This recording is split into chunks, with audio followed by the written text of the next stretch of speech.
A suitcase hit the front steps and burst open. Clothes spilled across the cold stone.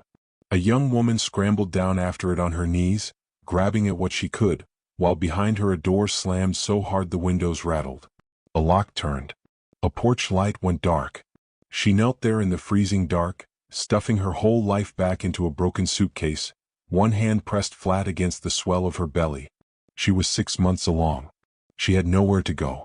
The people inside that warm house were her own mother and father, and they had just thrown her out into the night for a thing she could not undo and would not have undone if she could. Her name was Hannah Doyle. She was 24 years old. And the only thing she owned in this world now was a key to a house she had never seen. What she built with it left a whole town speechless. Stay with me. Hannah Doyle drove through the night. She did not have anywhere else to do.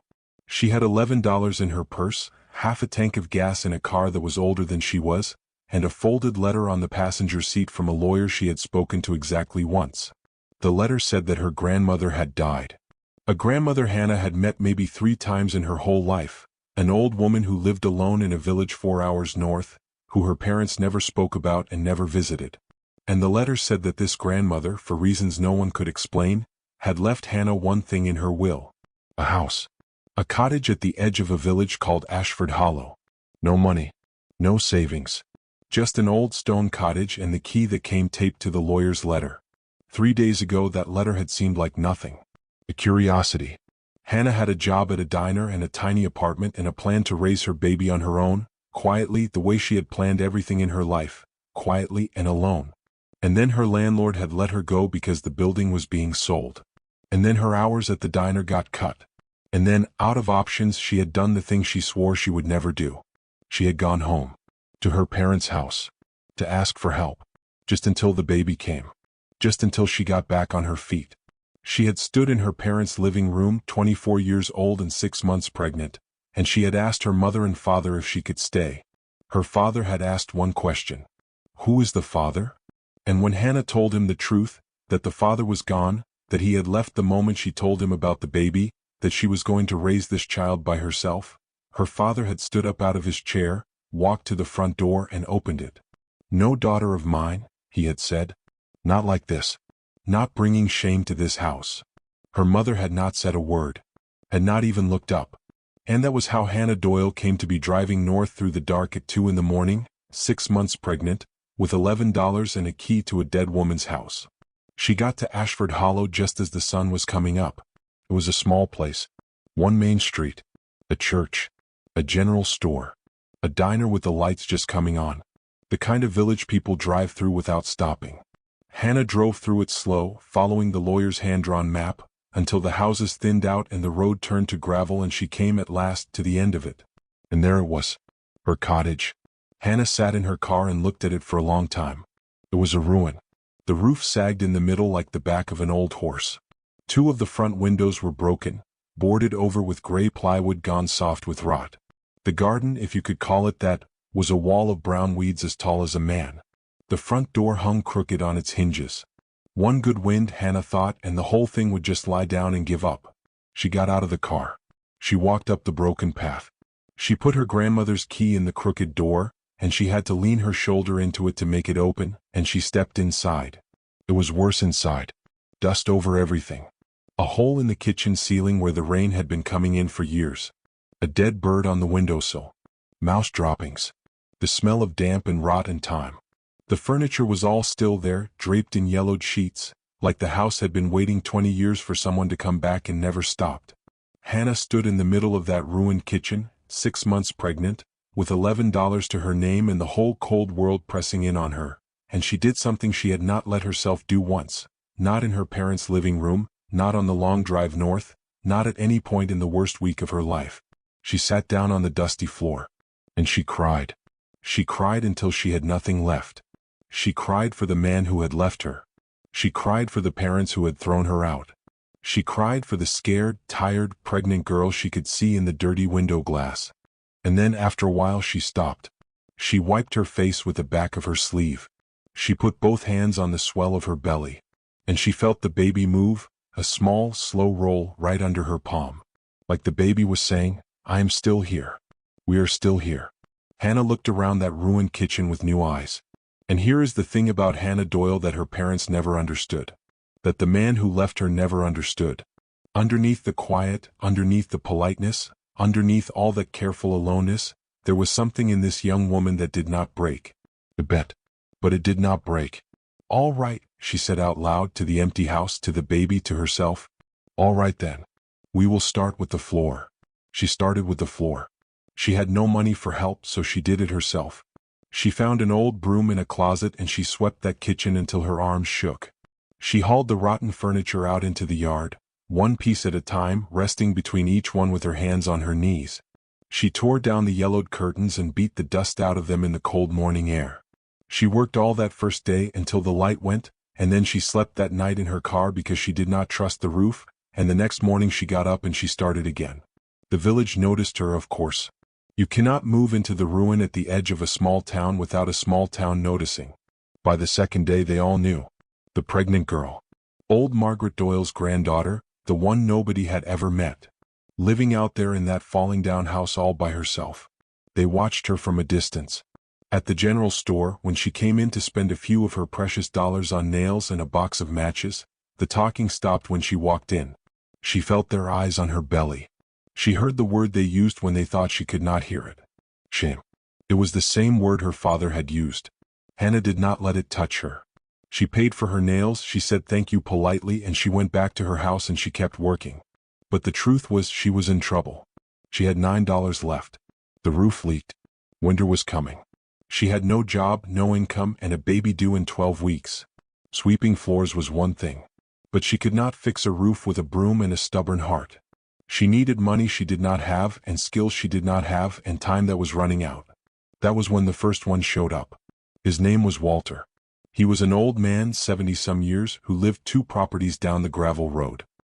He came walking up her path on the third morning, slow, with a toolbox in one hand, and he stood at the bottom of her broken steps and looked up at her roof for a long moment. That ridge beam's going to go, he said. No hello. No introduction. Before the first hard snow. You will wake up one morning with the sky in your kitchen. Hannah, standing in the doorway with a broom, did not know what to say. I cannot pay you, she said finally. Honestly. I have $9.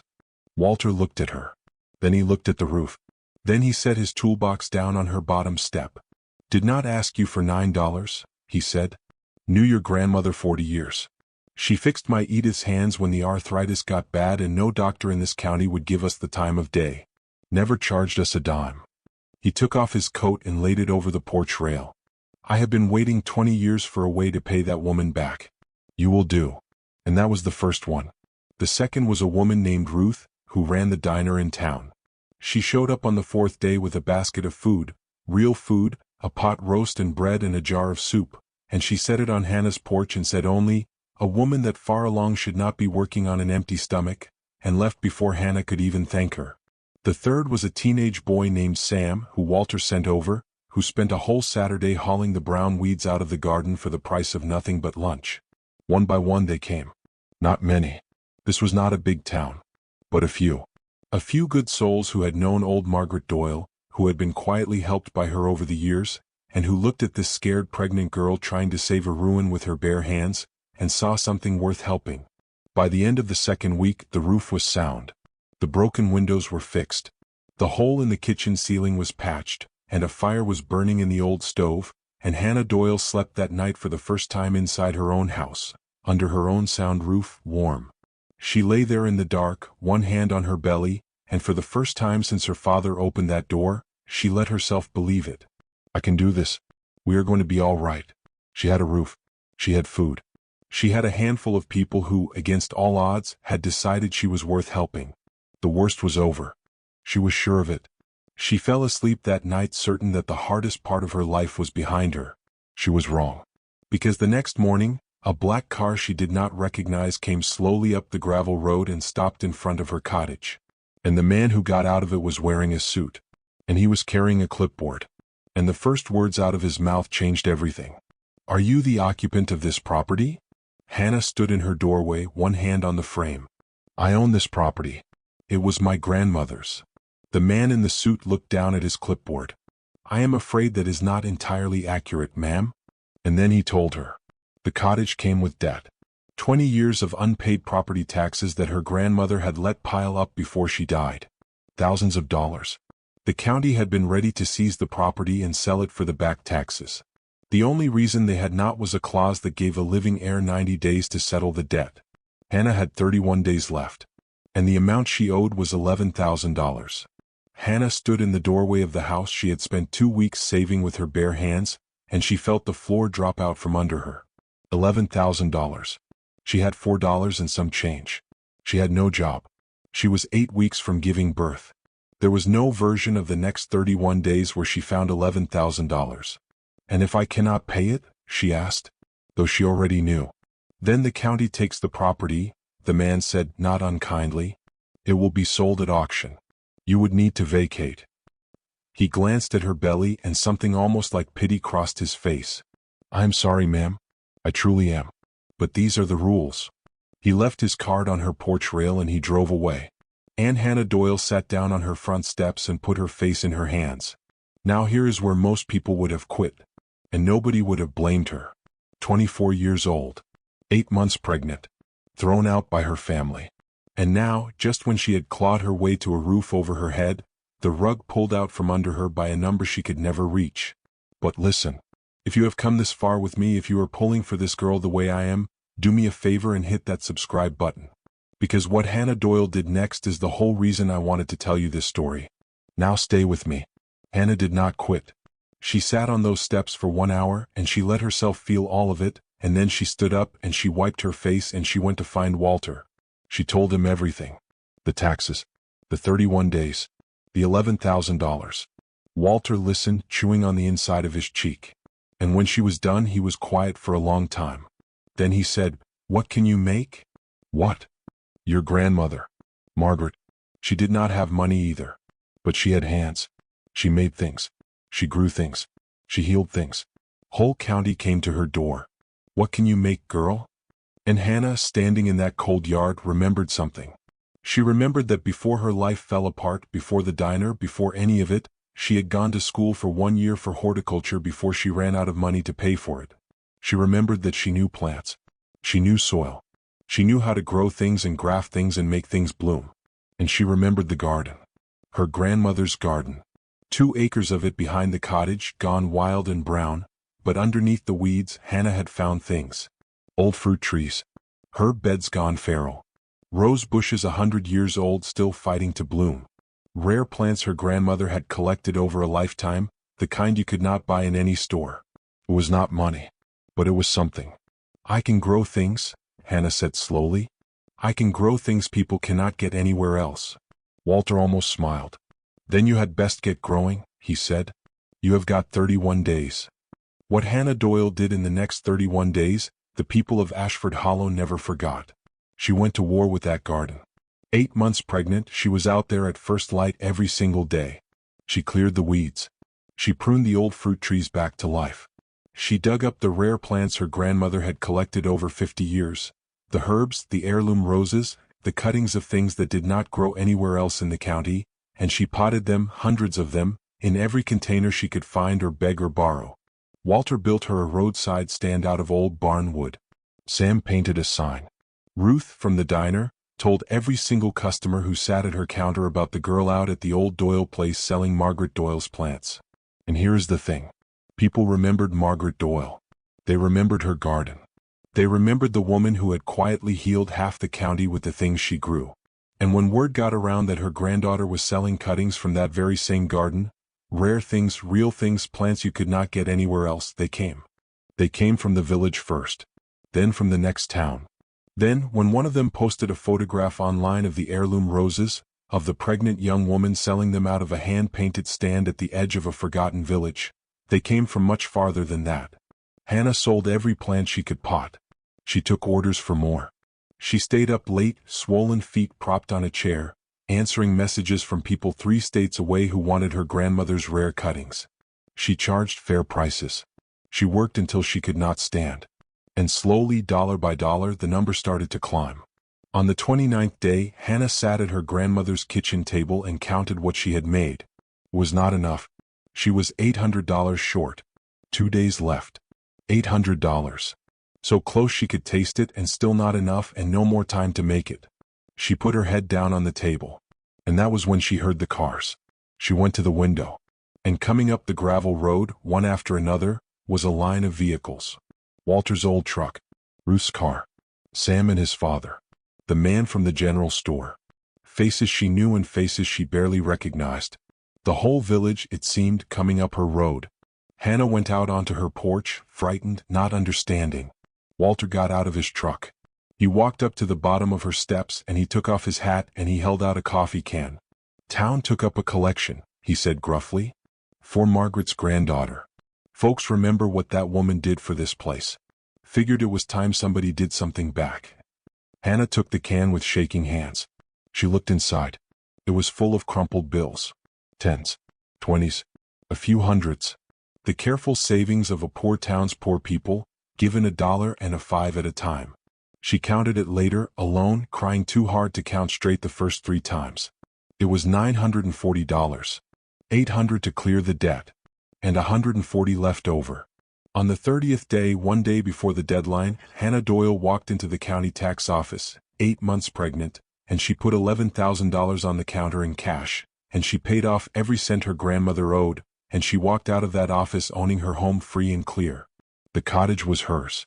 Nobody could ever take it from her again. The baby came 3 weeks later. A girl. Healthy and loud and perfect. Hannah named her Margaret, after the grandmother she had barely known, the grandmother whose old wild garden had saved both their lives. Ruth from the diner drove Hannah to the hospital and stayed the whole night. Walter paced the waiting room like the baby was his own great-grandchild. When Hannah came home to her cottage with little Margaret wrapped in a blanket, the whole village had been there ahead of her. The garden was tidied, the nursery was painted, and there was a casserole on the stove and a crib in the corner that Sam and his father had built by hand. Hannah Doyle had arrived in Ashford Hollow with $11 and a key to a ruin, alone, thrown away by her own family. She had a family now. It just was not the one she was born into. The garden became a business. A real one. Within a year, Hannah's heirloom plants and rare cuttings were shipping all over the country. She fixed up the cottage room by room with the money it brought in. She hired Sam after he finished school. She had Walter to Sunday dinner every single week until the day he passed, for years later, an old man who got to spend his last years being somebody's grandfather after all. And the cottage that the whole town had said would not last a single winter became the most beautiful house in Ashford Hollow. People drove out just to see the garden. Hannah put a bench by the road so they could sit and look at it. Now, you are probably wondering about her parents. They found out, eventually. Of course they did. A story like Hannah's does not stay quiet forever. The young woman who turned a ruin and a wild garden into a thriving business, who got written up in a magazine, who built something out of nothing after her own family threw her away. 2 years after they put her out into the cold, a familiar car came up Hannah's gravel road. Her mother and father got out. Older. Smaller, somehow, than she remembered. They stood at the bottom of her porch steps, the same place Walter had stood, the same place the man with the clipboard had stood, and they looked up at their daughter, standing in the doorway of the beautiful house she had built, with their granddaughter on her hip. Her father cleared his throat. "Hannah," he said, "we have been thinking. We were wrong the way and we thought maybe we could be a part of." He stopped. He looked at the little girl. "That is our granddaughter." For a long moment Hannah did not say anything. She thought about that night. The suitcase bursting open on the cold steps. The lock turning. The porch light going dark. She thought about the $11 and the long drive and the dead bird on the windowsill and sitting down on that dusty floor with nothing left. And then she thought about Walter and Ruth and Sam. About a coffee can full of crumpled bills. About a town full of strangers who had looked at her when she had nothing and decided she was worth saving. Hannah Doyle had learned the difference the hard way between the family you are given and the family you earn. But she also knew something her parents had never taught her. She knew what it was to be shut out in the cold. And she had promised herself on the worst night of her life that she would never do that to another living soul. So she did not slam the door. "You can come in," she said quietly. "You can meet your granddaughter. We will have coffee and we will talk." She paused. "But you should know, this house, this garden, this life. I built it without you. I built it after you decided I was not worth keeping. So you do not get to walk in here and be proud of me now. You get to start over. Slow. And you get to earn it. The same way I did. Her father's eyes filled. He nodded. And Hannah Doyle stepped back and held the door open, really open all the way, and let them in out of the cold. Because that, in the end, was the thing that made her different from the people who threw her away. She had every reason to close the door. And she chose to open it instead.